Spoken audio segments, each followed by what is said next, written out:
dan keselamatan tidak ada di dalam siapapun juga selain di dalam Dia. Sebab di bawah kolong langit ini tidak ada nama lain yang diberikan kepada manusia yang olehnya kita dapat diselamatkan.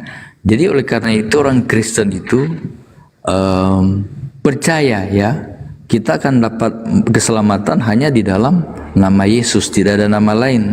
Nah makanya kalaupun kita ya dikatakan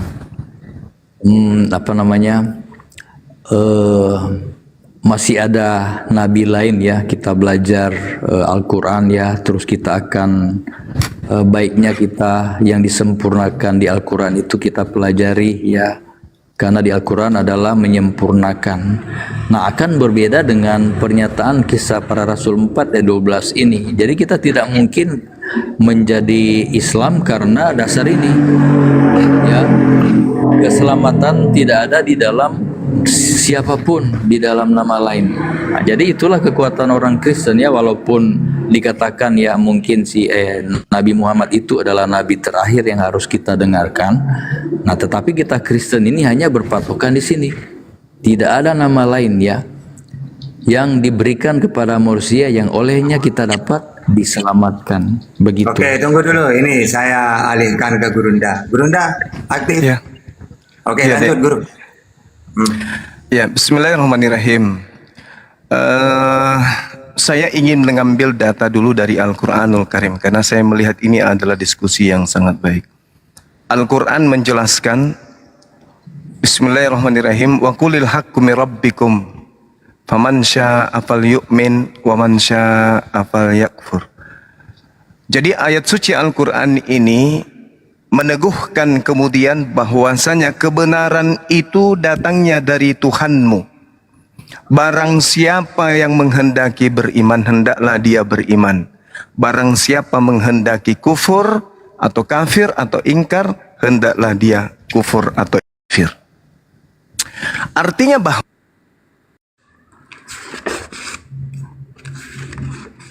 Allah memiliki potensi untuk menjadi jahat atau menjadi baik.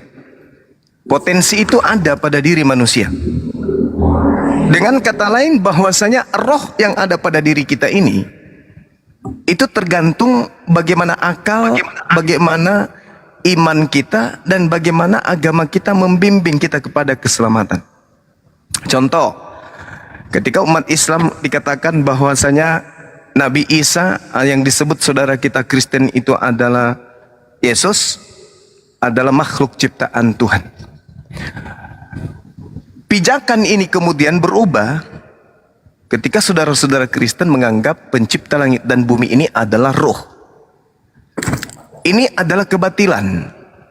Karena roh itu ciptaan, tapi saudara Kristen sudah diajarkan sesuatu dogma yang sangat luar biasa. Nah, kita lihat kemudian di dalam Yohanes 4 nomor 24. Kembali kepada kebenaran itu sudah dituangkan. Yang mau ikuti kebenaran silakan, yang mau ingkar terhadap kebenaran itu silakan. Yohanes 4 nomor 24. Tuhan itu roh. Di situ ada kata Allah. Di sini kalau berbicara mengenai roh berarti identik dengan kata pneuma.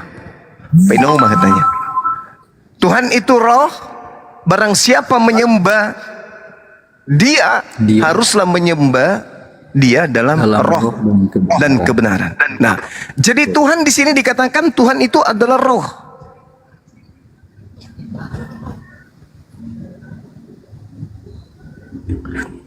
Tuhan di sini adalah roh. Nah, sedangkan kalau kita melihat di dalam Lukas 24 nomor 37, murid-murid terkejut dan takut dan menyangka bahwa mereka melihat hantu. Hantu di sini dalam bahasa Yunani-nya juga sama, pneuma. Berarti kalau kita menggunakan akal sehat, Yohanes 4 nomor 24, Tuhan itu adalah hantu. Dan barang siapa menyembah Tuhan haruslah menyembahnya dalam hantu dan kebenaran. Ini kita harus jujur mengakui. Roh yang disebut di dalam Yohanes 4:24 sebagai kata pneuma, hantu atau setan, di dalam Lukas 24 nomor 37 juga disebut pneuma. Maka jelas yang dikatakan oleh Islam, pneuma itu pneuma itu adalah roh, dan roh itu adalah ciptaan.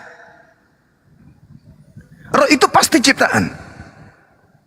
Makanya dikatakan di dalam kitab saudara, Tuhan itu adalah pneuma, Allah itu pneuma, Theos itu pneuma. Ini keliru besar kalau dikatakan bahwasanya Tuhan itu adalah roh. Kenapa saya mengatakan demikian, saudaraku? Di dalam Lukas 11 nomor 40 coba kita lihat. Hai orang-orang yang jahil, orang-orang yang bodoh. Bukankah Tuhan yang menjadikan bagian luar, Dia juga yang menjadikan bagian dalam. Bagian dalam ini maksudnya esoten, bagian dalam sisi kemanusiaan. Apa itu? Ruah. Berarti Dia yang menciptakan ruh yang ada pada diri manusia. Satu lagi dalam Kolose 1 nomor 16. Karena di dalam Dialah telah diciptakan segala sesuatu, yang ada di surga, yang ada di bumi, yang kelihatan, yang tidak kelihatan. Apa yang tidak kelihatan ini? Ruah. Dalam bahasa Yunani disebut eratos.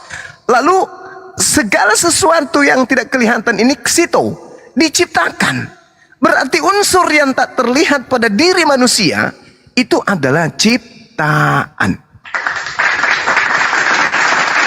Terakhir, mohon izin 30 detik terakhir. Kejadian 6 nomor 3. Apa kata di sana?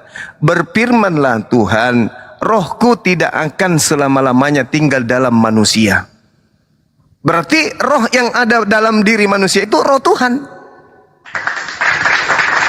Kalau Yesus disebut Tuhan karena rohnya adalah roh Tuhan, maka semua manusia di atas muka bumi ini boleh disembah oleh saudara-saudara Kristen. Kenapa? Karena pada diri setiap manusia ternyata itu adalah roh Tuhan. Demikian sebentar, silakan.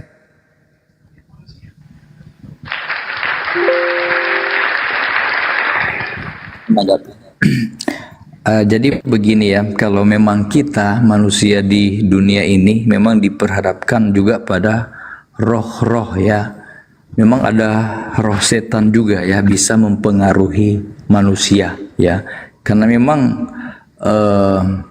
di dalam Alkitab juga ada ayat mengatakan bahwa musuh pengikut Kristus ialah, memang ada disebut pemerintah-pemerintah. Dalam hal ini kalau ada aturan yang bertentangan dengan peraturan Tuhan, ya itu berarti jadi musuh kita. Dan juga roh-roh di udara, karena memang malaikat-malaikat yang mengikuti Lucifer itu ya, mereka berusaha untuk mengalihkan perhatian manusia pada kebenaran.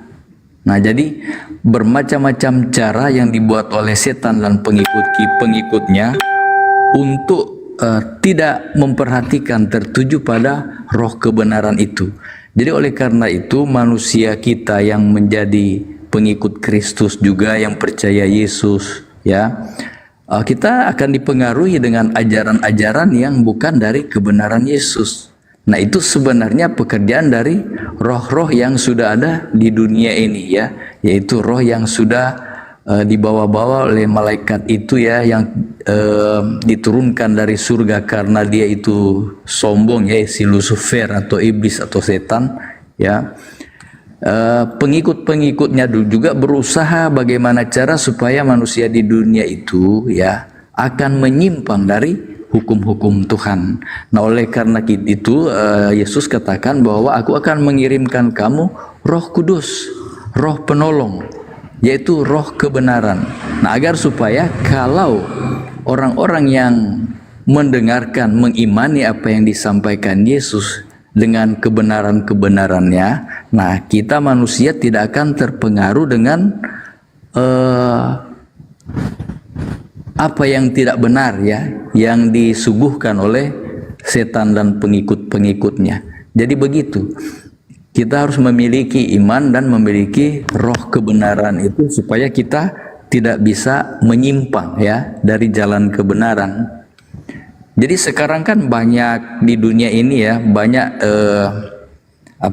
daya tarik duniawi ya, yang bisa menggagalkan, menggugurkan keimanan kita ya, yang dapat mengubah kita yang dulunya setia kepada ajaran-ajaran kaidah-kaidah dalam Alkitab maupun Al-Quran ya, kaidah-kaidah kebenaran yang ada di dalamnya. Nah, kita dipengaruhi oleh hal-hal duniawi di sekitar kita ya, nafsu makan ya, nafsu birahi dan segala nafsu apa saja. Kita dipengaruhi oleh keadaan sekitar. Makanya kalau roh kebenaran itu ada tertulis di dalam hati dan pikiran kita, nah berarti kita manusia dikatakan imannya kuat ya, tidak akan berbuat dosa kalau kebenaran itu sudah dalam akal budi kita sebagai manusia. Saya kira begitu sedikit.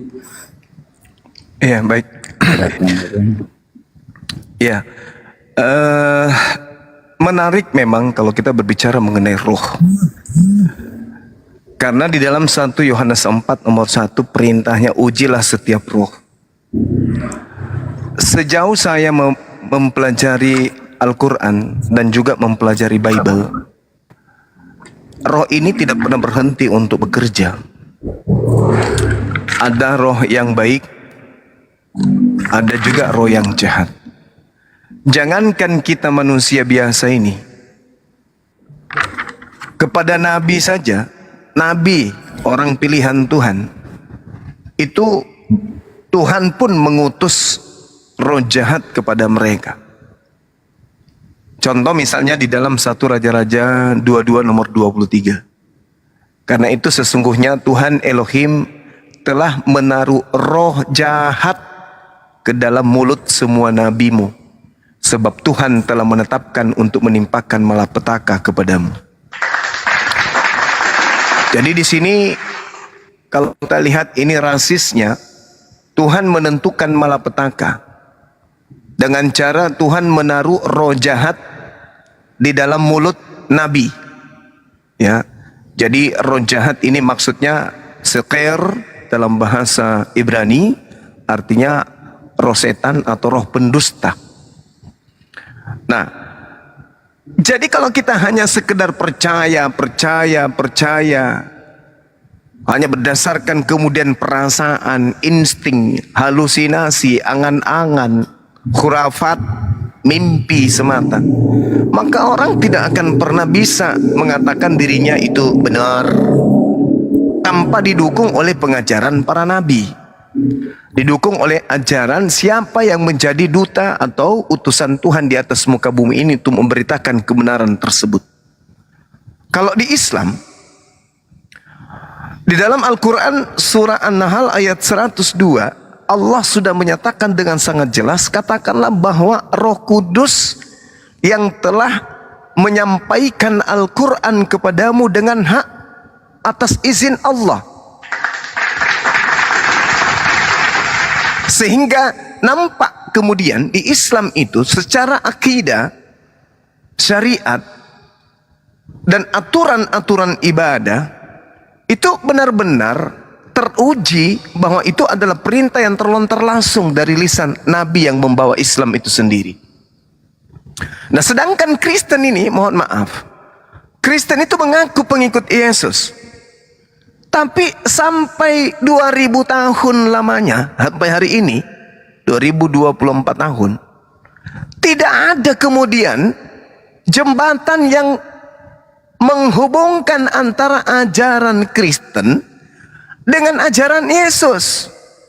Maka sering muncul pertanyaan, utamanya dari Bang Suma sendiri, roh apa yang merasuki orang Kristen sampai orang Kristen itu beribadah, mengibadahi, menghambakan diri kepada Yesus? Roh apa rupanya yang merasuki?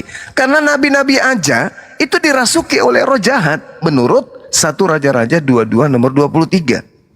Bahkan kalau kita lihat di dalam 1 Samuel 18 nomor 10, di situ diterangkan roh setan yang diutus oleh Allah kemudian menuju kepada seorang utusan bernama Saul. Jadi roh setan, roh jahat yang berasal dari Elohim itu berkuasa atas Saul. Tuhan sendiri yang mengutus roh jahat itu kepada Saul. Nah, ini yang tidak dipahami oleh saudara Kristen, bahwa yang menciptakan iblis, yang menciptakan seluruh makhluk itu adalah Tuhan. Semuanya diciptakan oleh Tuhan. Mau dia roh jahat, mau dia roh baik, itu semua diciptakan oleh Tuhan. Karena memang Tuhan menciptakan itu sebagai alat penguji kepada manusia. Di dalam Yesaya 45 nomor 7, di situ diterangkan dengan sangat jelas bahwa Tuhan menciptakan iblis atau evil. Jadi Tuhan menciptakan iblis tak ada salahnya. Yang salah itu kita yang ikut kepada pengaruh iblis, padahal kita sudah dikasih akal. Makanya Al-Quran mengatakan wa qulil haqqu mir rabbikum. Kebenaran sudah ditebarkan, kebenaran sudah didatangkan. Siapa yang mau ikuti kebenaran silakan, siapa yang mau menolak kebenaran itu silakan. Menolak kebenaran berarti ikut kepada roh jahat, mengikuti kebenaran berarti ikut kepada roh kebenaran. Nah, sekarang permasalahannya adalah roh apa yang merasuki saudara-saudara kita Kristen ini, sehingga mereka kemudian menyembah anak manusia yang adalah juga ciptaan. Jasadnya ciptaan, rohnya ciptaan. Tak ada unsur bahwa dia itu adalah ilahi atau dia itu adalah Tuhan itu sendiri. Tidak ada sedikit pun. Demikian.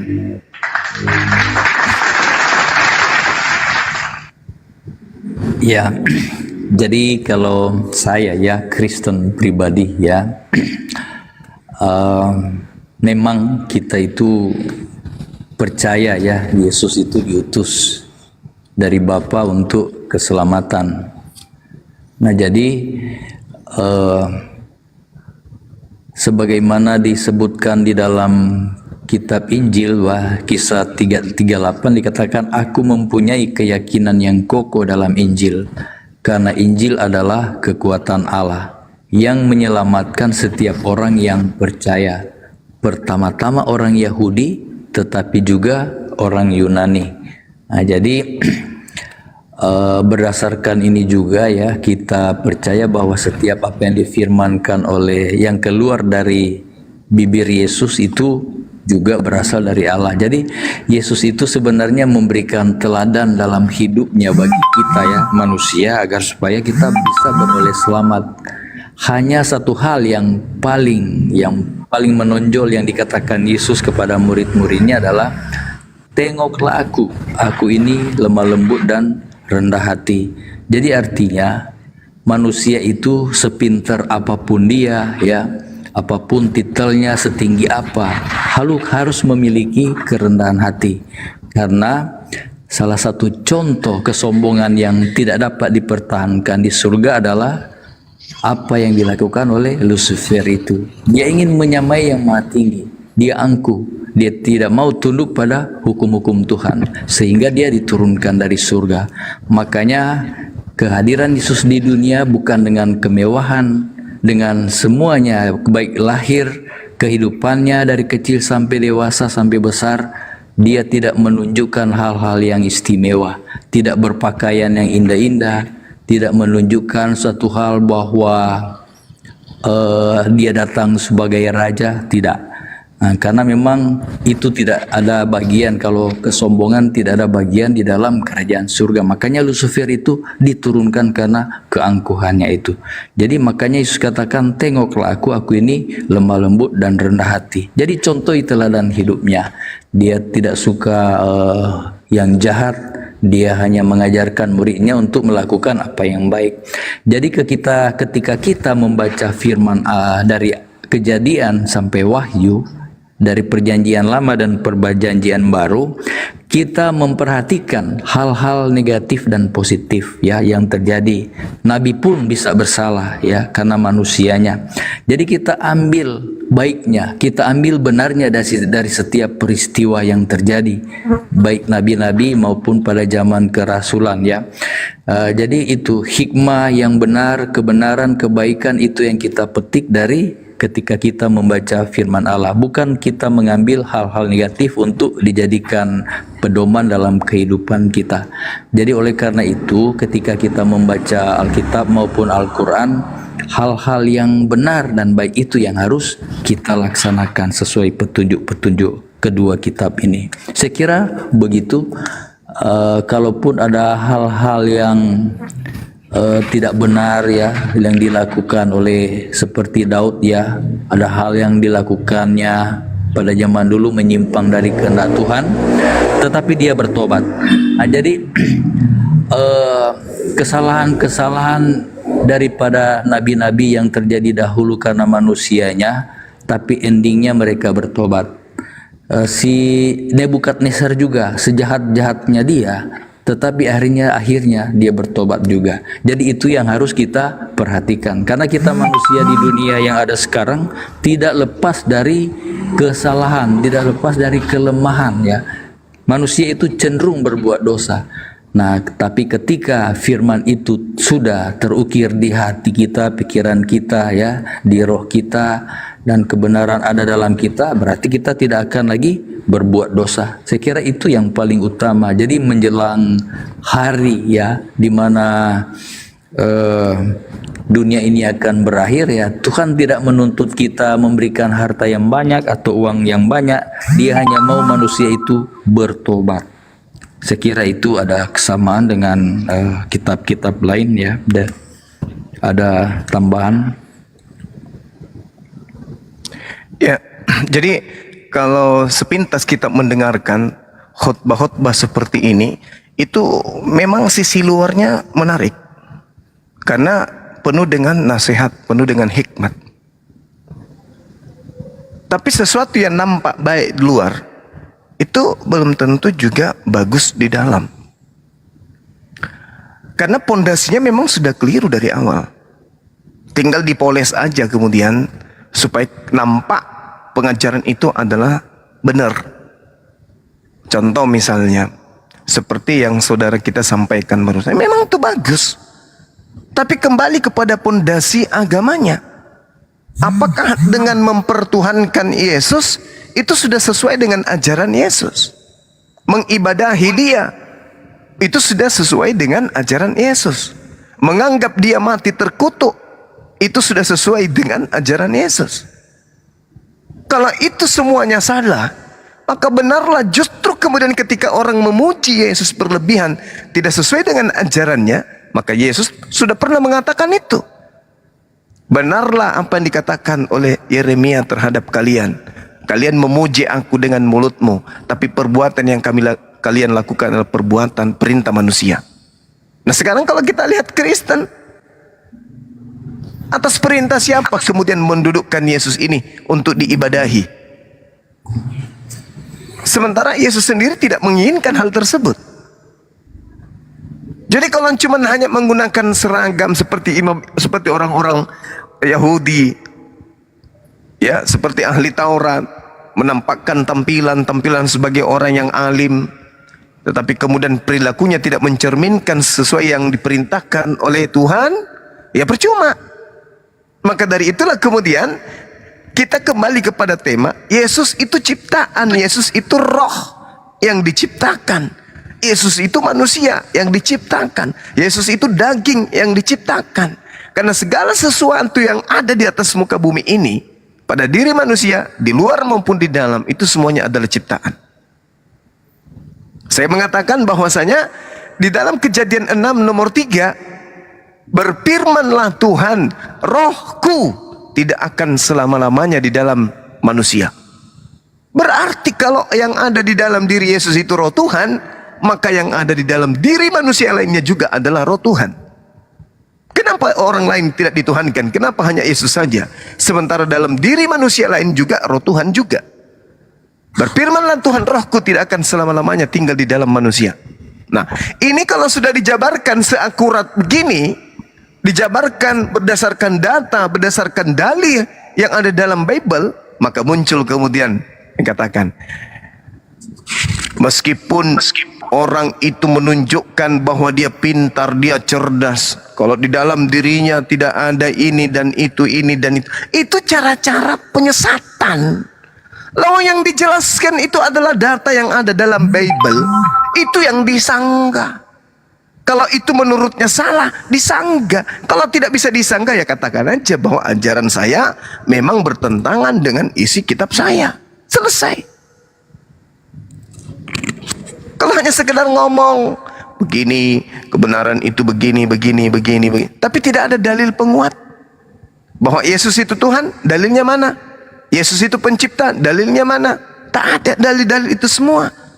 Nah, inilah yang saya katakan biasa kepada teman-teman sekalian di beberapa forum. Orang-orang Yahudi itu memiliki aturan main dalam beribadah, dalam bertuhan. Tetapi mereka tidak menjalankan aturan main itu. Orang Kristen tidak punya aturan main, tapi mereka bikin-bikin aturan main sendiri. Mana aturan mainnya menyembah Yesus? Tak ada. Aturan mainnya ibadah minggu? Tak ada juga. Natal? Tak ada. Makan babi ada? Nggak ada. Tidak bersunat? Nggak ada. Nggak ada. Tak ada semuanya, tapi dilakoni. Kalau Yahudi ada, tapi ditinggalkan. Itu perbedaannya antara Yahudi dan Kristen. Yahudi punya aturan, tapi mereka tidak laksanakan. Kristen tidak punya aturan, tapi mereka bikin-bikin sendiri. Itu fakta, itu real, itu kenyataan yang kita lihat hari ini. Demikian. Iya, betul-betul apa yang disampaikan tadi betul. Makanya kita ini sesuai Yohanes 17 ayat 17 dikatakan, kuduskanlah mereka dalam kebenaran. Firman-Mu adalah kebenaran. Jadi tidak semua yang dikatakan di dalam Kristen itu, tidak semua ya. Ada pengecualian. Kalau saya lebih cenderung ke apa yang dikatakan Yesus, yaitu hukum Allah dan kesaksian Yesus. Itu permanen di dalam kitab Wahyu. Jadi kita ini menuruti juga hukum-hukum Allah. Jadi kalau orang lain memelihara hari Minggu sebagai hari Sabat, kalau saya memilih hari ke-7 hari Sabtu hari Sabat. Nah, karena itu memang hukum Allah. Dan jadi di dalam Wahyu 12 ayat 17 ya dikatakan, maka marahlah naga itu kepada perempuan itu, lalu pergi memerangi keturunannya yang lain yang memelihara hukum-hukum Allah dan memiliki kesaksian Yesus. Jadi ini adalah satu pengecualian ya, karena saya juga tunduk pada hukum-hukum Allah dan memiliki kesaksian Yesus. Jadi itu memang yang Tuhan inginkan itu. Kalau memang diperintah Allah sucikan hari Sabat, hari ke-7 Sabtu, janganlah ke hari Minggu. Karena memang sudah hukum ini sudah permanen ditulis oleh jari Allah tangan langsung dan diserahkan kepada Musa. Karena menjelang hari penghukuman juga dikatakan dalam kitab Wahyu, ada beberapa murka yang akan terjadi ya. Tapi yang dinasihati kepada kita adalah yang penting di sini ialah ketekunan orang-orang kudus yang memelihara perintah-perintah Allah dan memiliki kesaksian Yesus. Jadi itu yang utama. Kalaupun saya berbeda dengan Kristen yang lain, yaitu mereka lain, saya lain. Tapi hanya pedoman dan patokan saya hanyalah apa yang disampaikan oleh Yesus, bahwa Dia tidak membatalkan hukum. Ya, sebelum langit dan bumi lenyap tidak satu pun batal. Jadi itulah saya pemelihara Sabat, bukan hari Minggu. Itu sudah jelas saudara. Saya sudah sering ketemu Bang Suma di room-room yang lain, dan saya sebenarnya senang ya melihat ketika ada, walaupun ada gesekan sedikit dalam pemahaman Alkitab ya. Ya, itulah. Ini menarik ya kalau diskusi di room-room ini, di room yang dibuka oleh apalagi di Inspirasi Kehidupan ya. Juga di room-room yang lain ada ustadz, ada mualaf-mualaf, saya diskusi enak ya. Tidak suka bantah-bantah. Saya sebenarnya tidak suka debat. Saya hanya suka sharing dan buat suatu perbandingan antara kebenaran di Alkitab maupun di Al-Quran. Dan saya tidak suka mencari-cari kesalahan ya, letak-letak kesalahan di mana, kekurangan apa di kitab ini, tidak. Karena kalau kita manusia mencari kesalahan, kita akan temukan kesalahan. Kalau kita cari kebenaran, kesalahan akan nampak, karena kita sudah melihat kebenaran.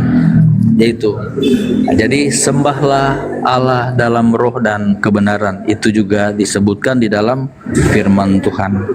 Saya kira saya akan beristirahat. Terima kasih buat teman-teman di room ini. Ya, kita sudah diskusi enak, santun, dan saya menghargai juga Bang Sumah ya, juga fakta ya yang sering saya lihat juga di room yang lain.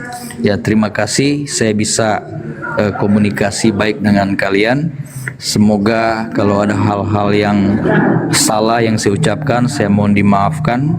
Dan kalau bisa di kesempatan yang lain kita juga bisa bahas tema yang lain. Kalau saya dianggap baik untuk diajak berdiskusi. Sekali lagi terima kasih. Saya mau turun, mohon maaf.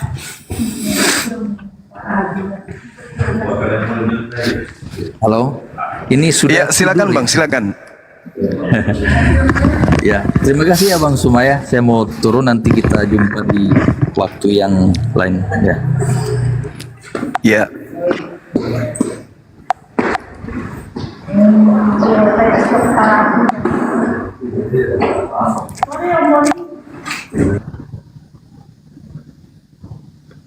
Ini saudara inspirasi ini nggak ada tidur loh, istirahat dulu dong.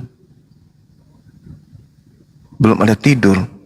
Siapa? Belum inspirasi. Dia tidur mano dia. Tidur ayam dia. Pemecah rekor ini. Lawannya kurang menggigit, tidak tega dengernya. Iya deh. Tadi diulang lagi. Tuhan itu roh. Padahal roh itu juga disebutkan ketika di Lukas 24 nomor 37, murid-murid ketakutan karena melihat hantu. Hantu di situ Yunaninya pneuma. Tuhan itu roh, roh di situ pneuma. Antara setan dan Tuhannya tidak bisa dibedakan karena sama-sama roh.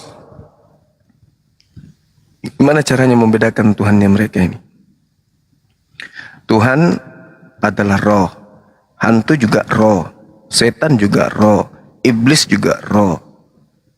Cara membedakannya